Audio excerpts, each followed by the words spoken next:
Assalamualaikum warahmatullahi wabarakatuh. Jumpa lagi dengan Subscribe Nur Seri. Pada video kali ini saya akan melakukan pemangkasan pembuahan anggur varian Harol. Usianya sudah 3 tahun untuk pohon ini dan hanya menggunakan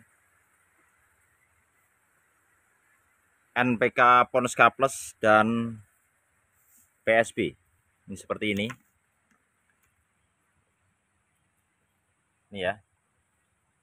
Jadi pohon anggur Harol ini saya tanam grounding di tanah langsung. Usianya sudah 3 tahun. Dan selalu saya buahkan hanya dengan menggunakan pupuk seperti itu.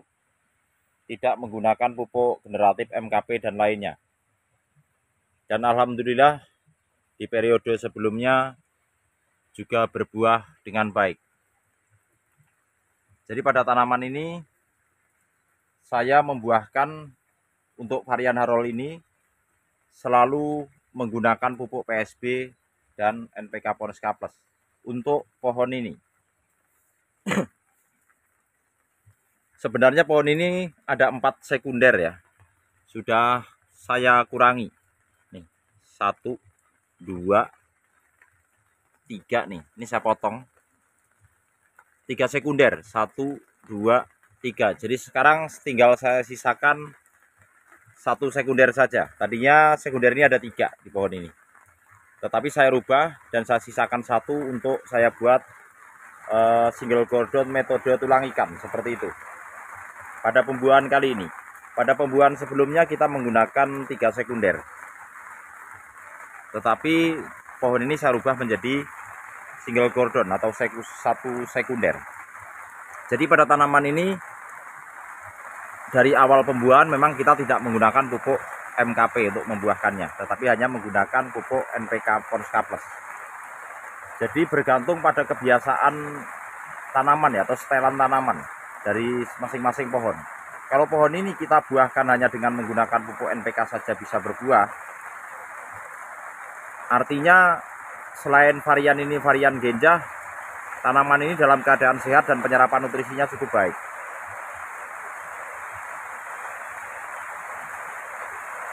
Jadi tanaman itu tergantung pada setelan kita ya. Jadi kalau kita biasa membuahkan pakai MKP kemudian dirubah untuk pembuahan dengan menggunakan hanya pupuk NPK saja, meskipun berbuah kualitasnya menurun. Tetapi kalau sudah terbiasa setelannya menggunakan pupuk NPK Ponska Plus untuk pembuahannya, insya Allah juga berbuah seperti yang kita harapkan. Dan ini bukan untuk pembuahan pertama, tapi untuk pembuahan yang sekian kalinya. Karena ini juga usianya sudah 3 tahun di pohon ini. Oke, yang kita lakukan pertama kali, kita siapkan dulu pupuknya. Ini NPK Ponska Plus yang saya gunakan untuk membuahkan pohon ini. 3 sendok makan. Dan ini PSB 600 ml. Dan itu air 10 liter. Kita akan taburkan NPK ini ke sekitar pohonnya.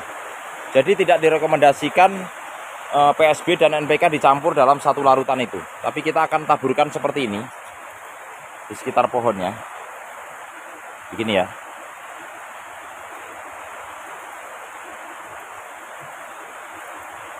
Oke. Dan di pohon ini kita tutup dengan mulsa dari jerami padi. Seperti ini. Setelah kita tabur, kita tutup seperti ini. Sehingga nanti ketika kita siram, pupuk NPK-nya tidak lari kemana-mana. Nah, sudah seperti itu. Kita akan campurkan PSB ini ke dalam 10 liter air.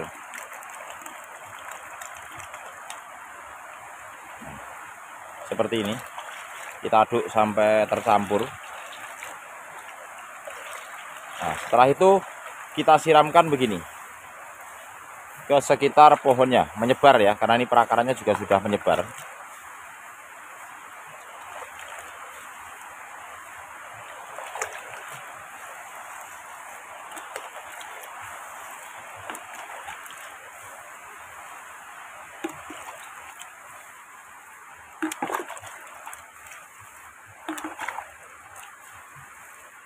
Jadi nanti NPK-nya jadi lepas lambat atau slow release. Oke. Setelah ini kita akan lakukan pemangkasan untuk membuahkan varian ini. Kita tidak hitung mata tunas ya, cuma kita lihat cabang yang bootnya potensial dan tidak terlalu panjang.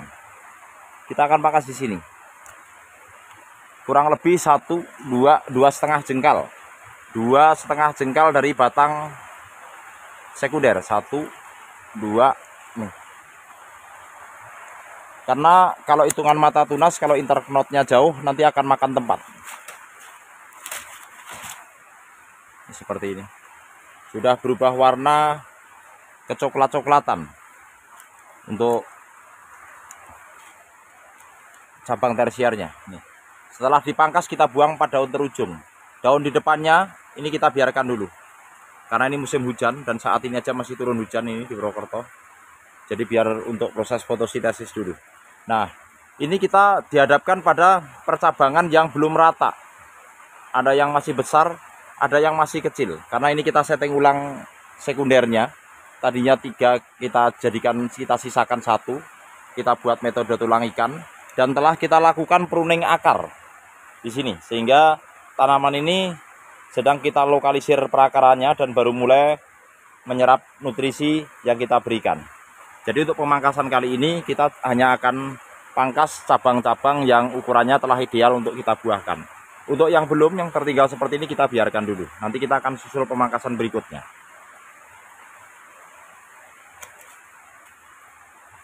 Minimal 1 ukuran sedotan ya yang kita pangkas. Kalau yang masih terlalu kecil enggak kita lakukan pemangkasan seperti ini.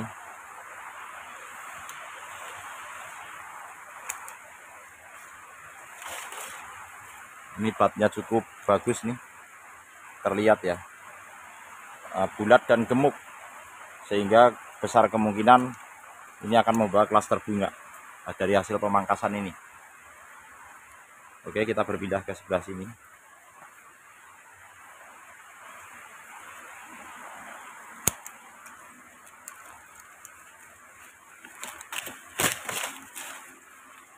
Udah cukup besar ini untuk cabang-cabang tersiernya yang kita lakukan pemangkasan. Ini seperti ini. Kita pangkas di bat potensialnya atau bat yang gemuk.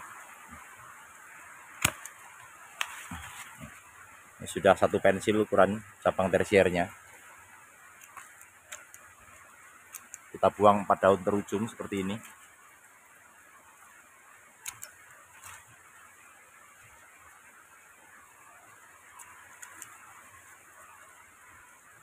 Oke. Kita lihat tersier yang ini.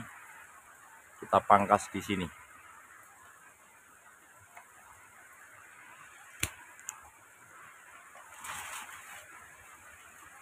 Kalau yang di sebelah situ varian Fragrandus. Yang kita pangkas kali ini varian Harold.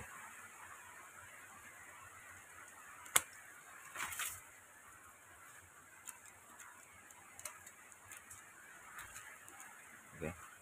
Jadi pada pohon ini kita hanya menggunakan pupuk NPK Ponska Plus dan PSB ya. Berbuah tidak. Di periode sebelumnya tanaman ini selalu kita pupuk dengan itu untuk pembuahannya. Dan alhamdulillah juga berbuah.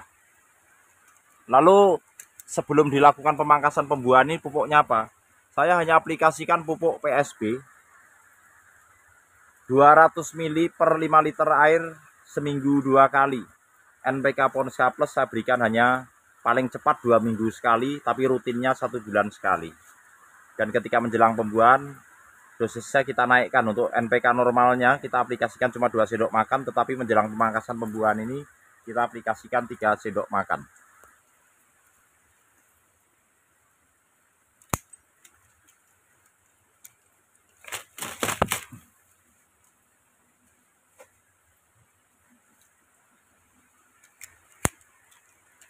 Sudah cukup besar-besar di tersiernya. Ini rata-rata sudah seukuran pensil meskipun ada beberapa cabang tersier yang masih tertinggal. Ini sudah kita pangkas. Terus sisa-sisa sulur harus kita buang ya. Jadi sulur yang ada di cabang tersier ini kita buang secara keseluruhan. Tunas air pun tidak ada. Jadi ketika melakukan pemangkasan pastikan tidak ada tunas air yang tumbuh. Dan jika cabang belum terlalu tua dan di musim hujan seperti ini, jangan dihabisi seluruh daunnya agar tanaman nanti tidak mati setelah kita lakukan pemangkasan seperti ini, biar tetap masih berproses fotosintesis. Kita lihat yang ini, kita cari bat yang bagus. Oke.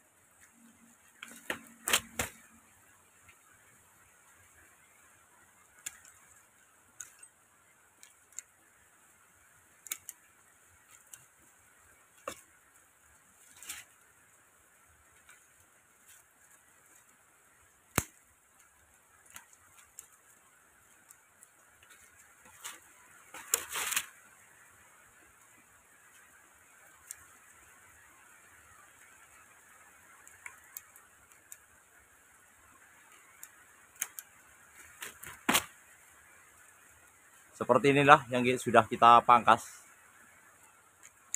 untuk cabang-cabang tersiernya.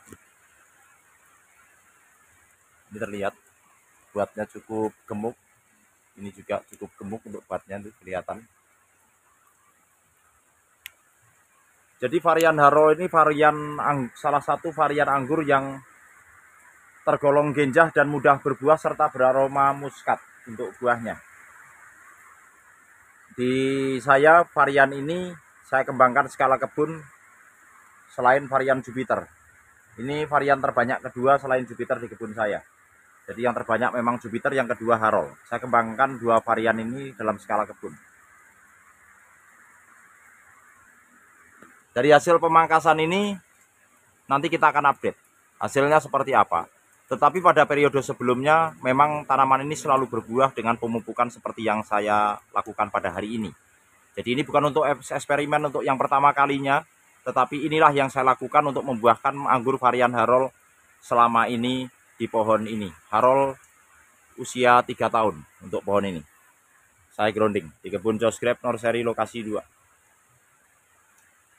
Dan setelah ini kita spray dengan fungisida dan insektisida. Kami menggunakan Amistar Top dan Abasel untuk mencegah serangan hama trip karena ini masih hujan.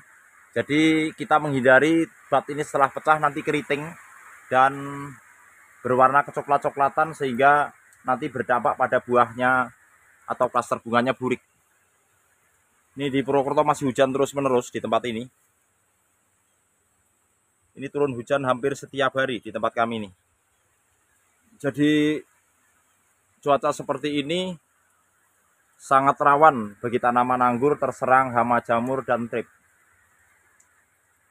Maka itu pengaplikasian atau perawatan rutin fungisida dan insektisida wajib kita lakukan rutin seminggu sekali agar tanaman tetap sehat dan terhindar dari serangan hama dan jamur. Oke, sekian dulu, semoga video ini bermanfaat dan menginspirasi kawan-kawan semua. Terima kasih. Wassalamualaikum warahmatullahi wabarakatuh.